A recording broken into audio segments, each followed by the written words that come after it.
Hello students, good morning.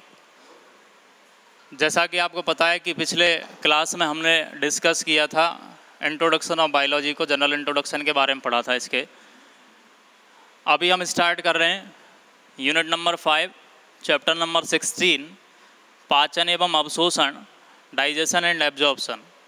ठीक, सबसे पहले हम लोग बात करें तो पाचन जो होता है, डाइजेशन जो होता है, ये डाइजेशन होता क्या है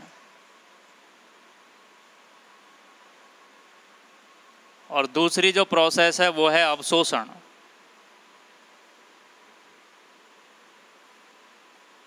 एब्जॉर्प्शन।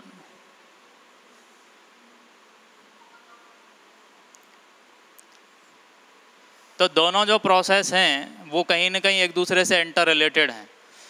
सबसे पहली हम लोग बात करें पाचन की और दूसरी बात करें अवशोषण की, तो पाचन और अवशोषण दोनों जो प्रोसेस हैं, इनमें से कौन सी प्रोसेस पहले कंप्लीट होती है और कौन सी प्रोसेस जो होती है वो बाद में कंप्लीट होती है।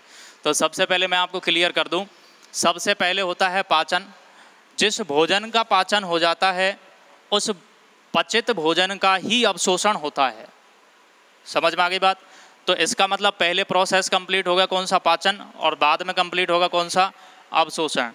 यहाँ हम लोग क्लियर कट समझ लें कि ये जो प्रोसेस हम लोग पढ़ रहे हैं, पाचन और अवशोषण पढ़ रहे हैं, यूनिट नंबर 5 जो पढ़ रहे हैं, ये ह्यूमन फिजियोलॉजी के बारे में पढ़ रहे हैं, मानव शरीर क्रिया विज्ञान के बारे में पढ़ रहे हैं। तो यहाँ जितना सारा भी हम जो कुछ भी पढ़ेंगे वो सारा ह्यूमन का जो सिस्टम है, मानव का जो सिस्टम है, उसके बारे में स्टडी हम लोग यहाँ पर करेंगे। तो सबसे पहले डिस्कस हम लोग करें किसको, डाइजेशन को, पाचन को। तो ये डाइजेशन होता क्या है, हम लोग अपने शरीर की ज़रूरतों की पूर्ति के लिए, उसकी ग्रोथ के लिए, उसकी वृद्धि के लिए भोजन करते हैं। शरीर की वृद्धि और उसकी रिपेयरिंग, मरम्मत के लिए हम लोग काम में लेते हैं भोजन, फूड मटेरियल काम में लेते हैं। तो ये जो फूड मटेरियल होता है, इस फूड मटेरियल का बॉडी के अंदर एंजाइम्स जो होते हैं, इन एंजाइम्स के द्वारा जल अपघटन होता है। क्या होता है बेटा? जल अपघटन। मतलब ये फूड मटेरियल जो होता है, ये भोजन जो होता है, ये एंजाइम्स की प्रेजेंस में टूटता है। कैसे टूटता है? अब टूटती वही चीज़ है जो जटिल संरचना के रूप में है, जटिल कॉम्प्लेक्स स्ट्रक्चर के फॉर्म में है, वही चीज़ टूटती है। अब ये टूट रहा है तो टूट करके क्या करेगा, सरल अणुओं में टूटेगा। कैसे अणुओं में टूटेगा? सरल अणुओं में, सिंपल मॉलिक्यूल्स के अंदर टूटेगा। और सरल अणुओं में जब टूटेगा सिंपल मॉलिक्यूल्स के अंदर, तो ये कैसे मॉलिक्यूल्स होंगे? ये ऐसे मॉलिक्यूल्स होंगे जिनका कि आसानी से क्या किया जा सके, अवशोषण किया जा सके। समझ आ रही बात? ये जो भोजन है ये कॉम्प्लेक्स फॉर्म में है, ये एंजाइम्स के जल अपघटन द्वारा सिंपल मॉलिक्यूल्स में टूटता है। और ये सिंपल मॉलिक्यूल्स जो हैं वो कैसे हैं कि जिनका आसानी से क्या हो सके, अवशोषण हो सके। और आपको ये भी पता होना चाहिए कि जिस भोजन का अवशोषण नहीं होता है वो मल के रूप में शरीर से बाहर उत्सर्जित कर दिया जाता है। समझ आ गई बात? तो ये तो हुआ क्या, पाचन। अब पाचन के बाद में जिस ये सरल अणुओं में जैसे टूट गया तो इस भोजन का क्या हो जाएगा, अवशोषण हो जाएगा। आगे हम लोग बात करें मानव के पाचन तंत्र की।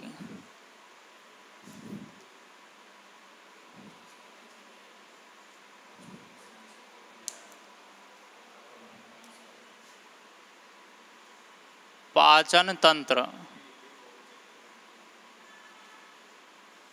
Digestive system.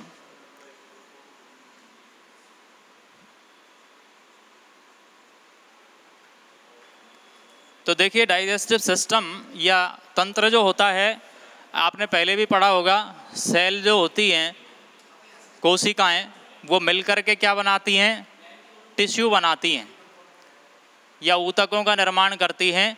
और टिश्यू जो होते हैं, ये टिश्यू आपस में मिलकर ऑर्गन का फॉर्मेशन करते हैं, अंग बनाते हैं। ये क्या बनाते बेटा? अंग बनाते हैं। समझ आ गई बात? अंग जो होते हैं, बहुत सारे अंग मिलकर के तंत्र का निर्माण करते हैं, सिस्टम बनाते हैं। और सिस्टम जो होता है वो शरीर का निर्माण करता है, बॉडी का फॉर्मेशन करता है। समझ आ गई बात?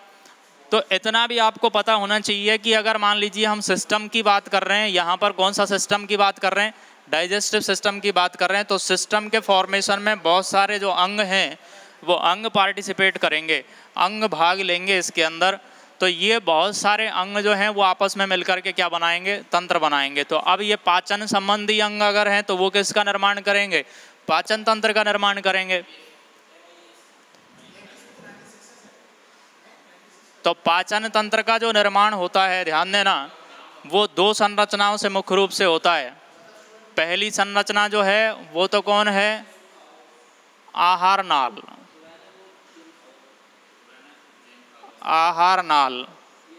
और दूसरी स्ट्रक्चर जो है वो कौन सी है, इसको नाम देंगे एलिमेंट्री कैनाल।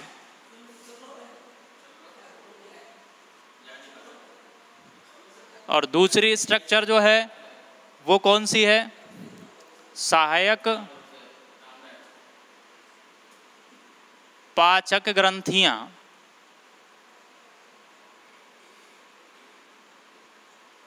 एसेसरी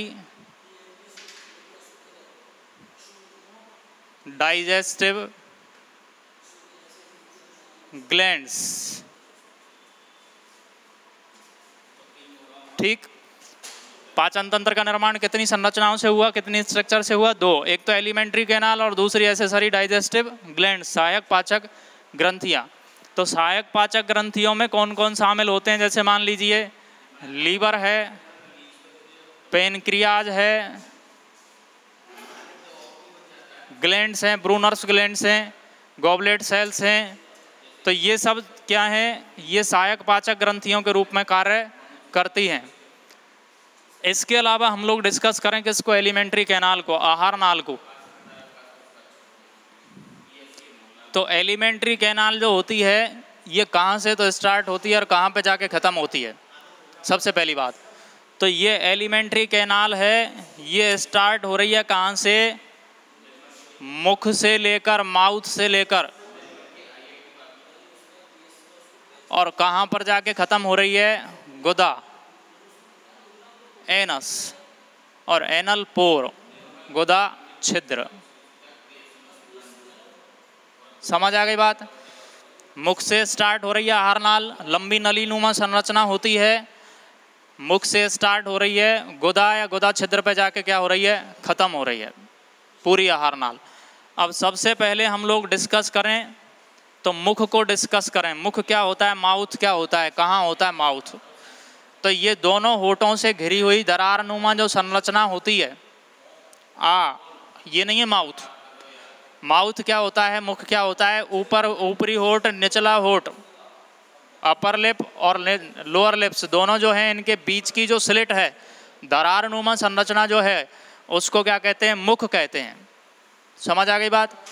अब मुख जो होता है, इधर हम लोग देखें, मुख जो है माउथ, ये माउथ एक कैविटी में खुलता है, खोखली गुहा में खुलता है, खाली स्थान में खुलता है। उस गुहा को कहते हैं मुख गुहा। क्या कहते हैं बेटा उसको, मुख गुहा, बक्कल कैविटी। समझ आ गई बात?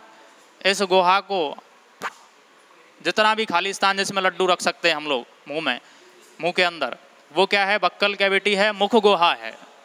इस मुख गुहा के अंदर संरचनाएं क्या क्या पाई जाती हैं। सबसे पहली हम लोग यहाँ पर बात करें तो मुख गुहा को ही डिस्कस कर लें हम लोग।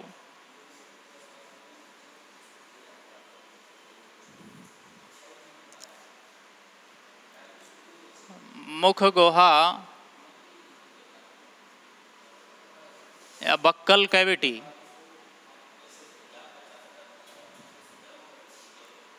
तो देखिए बक्कल कैविटी जो है, इस बक्कल कैविटी के अंदर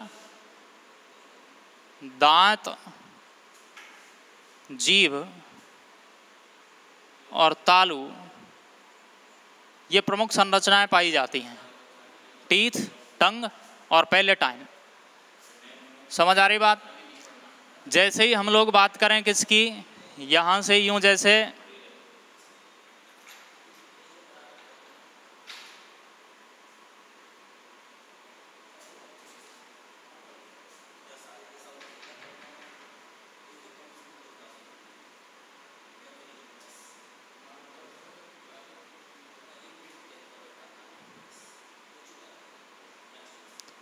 तो यहाँ ये वाला जो पार्ट है, ये वाला जो पार्ट है, जैसे ही हम लोग यहाँ से अंदर की तरफ एंटर करेंगे तो यहाँ ये दांत होते हैं आगे वाले, इन आगे वाले दांतों से मुख गुहा, ये वाला जो पार्टीशन है ये पूरा है मुख गुहा। इसको कहते हैं क्या? Buccal cavity. अब इस बक्कल कैविटी की अगर बात करें तो यहाँ इसका जो ये फर्श है, ये नीचे वाला तो इसका फर्श है और ये ऊपर वाला जो है ये इसका छत है। तो इसकी ये जो छत है ऊपर वाली, यहाँ पर याद रखना आगे वाले पार्ट में, यहाँ पर जीभ घुमा के देखना ऊपर ऊपर की तरफ, आगे वाले पार्ट में थोड़ी खुरदरी या slit like structure, rough structure यहाँ पर है और एक्स्ट्रा ग्रोथ उभार जैसी संरचनाएं आपको दिखाई देंगी इस वाले पार्ट में, दांतों से जस्ट पीछे की तरफ। तो ये वाला जो पार्ट होता है इसको कहते हैं कठोर तालु।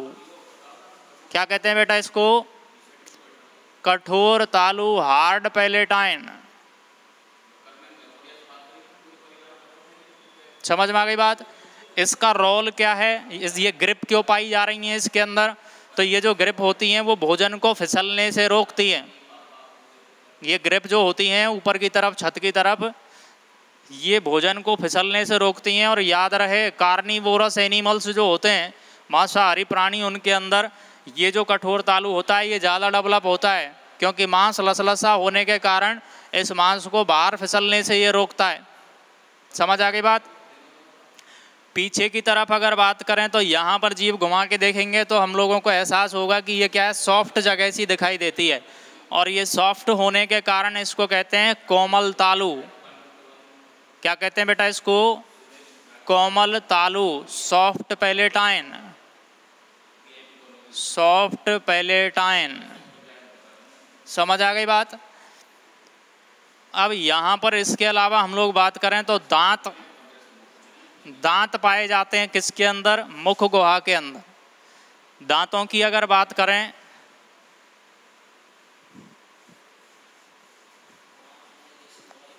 दांत, टीथ, सिंगुलर के लिए टूथ काम में लेते हैं और प्लूरल जो वर्ड है वो है टीथ। तो दांतों की स्ट्रक्चर अगर हम लोग देखें तो किस प्रकार से होती है दांतों की स्ट्रक्चर्स, ह्यूमन के अंदर हम लोग बात कर रहे हैं। सामने की तरफ जो होते हैं ह्यूमन के अंदर, दांत की संरचना देखें, दांत की प्रकृति देखें तो दांत करते क्या हैं? दांत भोजन को चबाने का काम करते हैं, भोजन को काटने का काम करते हैं और पीसने का काम करते हैं। इसके अलावा नेचर अगर इनकी देखें हम लोग तो नेचर कैसी होती है? मानव के अंदर, ह्यूमन बॉडी के अंदर दांत, सारे दांत गड्ढों में धसे होते हैं। एक फिक्स इस प्रकार का कोई कैविटी लाइक स्ट्रक्चर होती है जिनके अंदर धसे होते हैं, इसलिए इनको कहते हैं गर्तदंती। गड्ढों में धसे होने के कारण गर्तदंती, थीकोडोंट इनको नाम देते हैं। समझ आ गई बात? सारे दांत एक समान नहीं होते, अलग अलग इनकी स्ट्रक्चर होती है, प्रकृति इनकी अलग अलग होती है, समान नहीं है, इसलिए इनको कहते हैं विषमदंती, हेटेरोडोंट।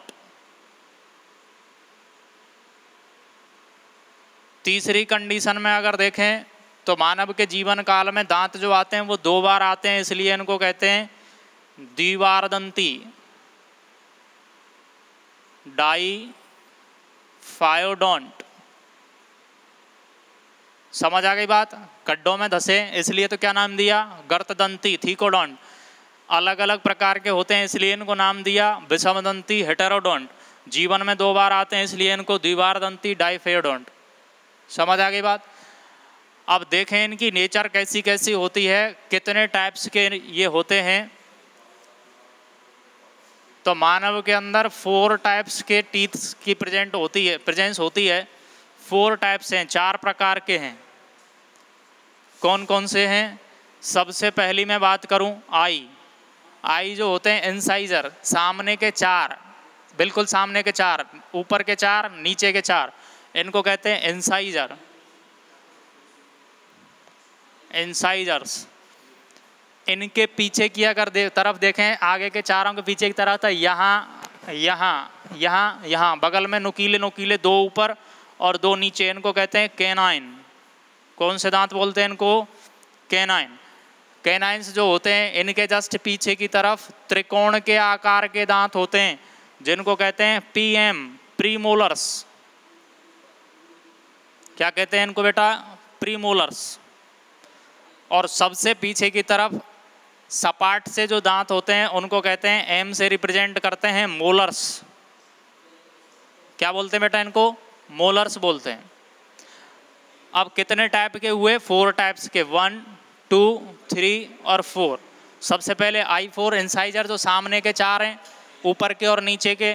कैनाइन्स बगल के नुकीले जो हैं, प्रीमोलर्स नुकीले दांतों के पीछे की तरफ हैं, और मोलर्स जो सबसे पीछे की तरफ हैं। समझ आ गई बात? नेक्स्ट हम लोग डिस्कस करें तो डेंटल फॉर्मूला जो निकालते हैं, दंत सूत्र, वो कैसे निकालते हैं? दंत सूत्र या डेंटल फॉर्मूला ये किस प्रकार से निकालते हैं हम लोग? तो तीनों का निकाल के देखते हैं हम लोग। बच्चों का देखते हैं, एडोलसेंस का देखते हैं, किशोरों का देखते हैं, और वयस्क का देखते हैं। सबसे पहली मैं बात करूं तो देखिए, मानव में बच्चों का या चाइल्ड्स का, किशोर, एडोलसेंट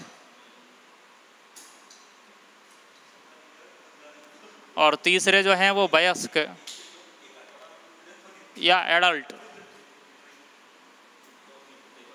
तीनों का देखते हैं। डेंटल फॉर्मूला निकालते कैसे हैं पहले तो ये याद रखें।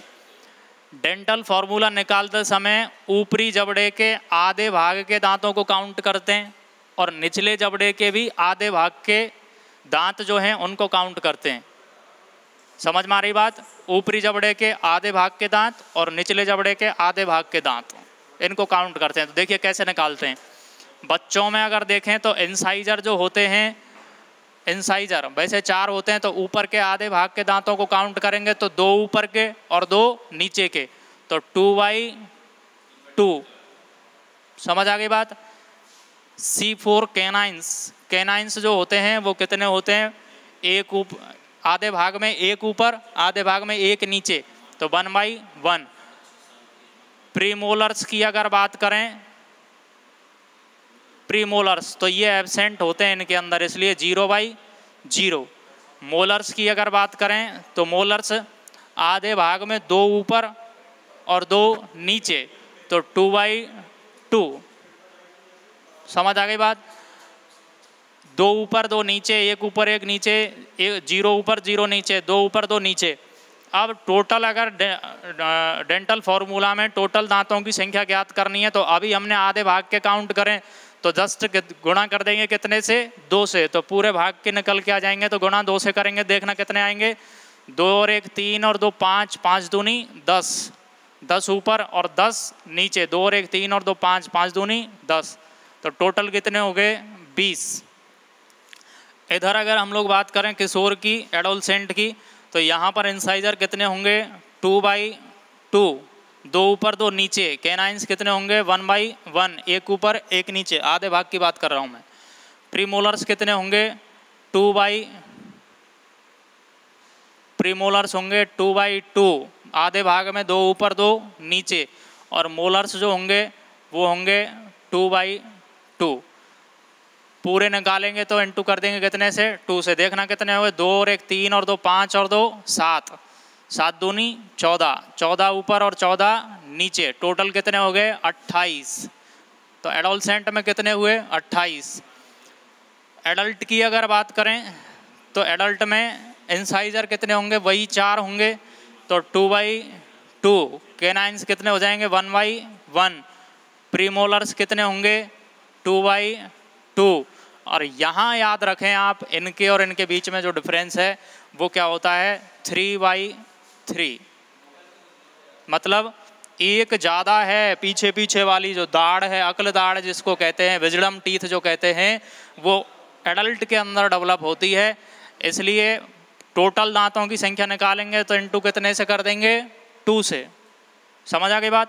तो देखना 2 और 1 3, 3 और 2 5, 5 और 3 8, 8 दूनी 16।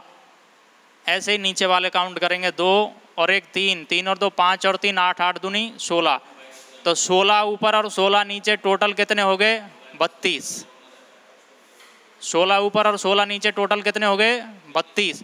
तो यहाँ पर देख सकते हैं आप, चाइल्ड जो होता है बच्चों में दांतों की संख्या कितनी है 20, किशोर के अंदर कितनी है 28, और एडल्ट जो है उनके अंदर कितनी है 32 हैं। समझ आ रही बात। तो इस प्रकार से ये जो 4 जो निकल के आए, 4 जो ज़्यादा हैं एडल्ट के अंदर, वो विजडम टीथ या इनको कहते हैं अक्ल दाढ़।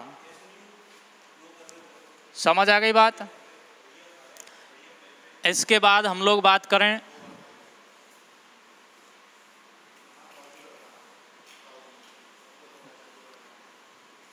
बक्कल कैविटी के अंदर पाई जाती है क्या, दांतों के अलावा जीभ, टंग। तो जीभ का काम क्या होता है, जीभ जो है उसका काम क्या है, एक तो स्वाद का ज्ञान कराना और भोजन के साथ लार या सलाइवा को मिलाना। भोजन के साथ किसको मिलाना, सलाइवा को। सलाइवा जो होता है इसके अंदर डाइजेस्टिव एंजाइम्स होते हैं, डाइजेस्टिव एंजाइम्स के साथ साथ इसके अंदर हाइड्रोलाइटिक एंजाइम्स भी होते हैं। हाइड्रोलाइटिक एंजाइम्स क्या करते हैं, हानिकारक हार्मफुल जो बैक्टीरिया वगैरह जर्म्स वगैरह जो होते हैं उनको नष्ट करने का काम करते हैं।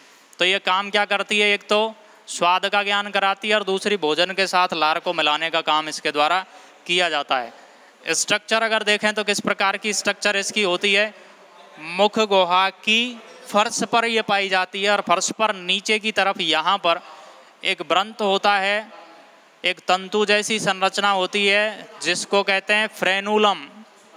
क्या नाम देते हैं इसको, फ्रेनुलम। इस फ्रेनुलम की सहायता से नीचे की तरफ जुड़ी हुई होती है। इसके अलावा ऊपर की तरफ यहाँ अगर बात करें तो यहाँ पर क्या है, स्वाद कलिकाएं पाई जाती हैं और ये स्वाद कलिकाओं को पैपिला कहते हैं जो कि स्वाद का ज्ञान कराने का काम करती हैं। तो इस प्रकार से ये जो बक्कल कैविटी है, ये बक्कल कैविटी आपकी कंप्लीट होती है। नेक्स्ट बात आगे करेंगे।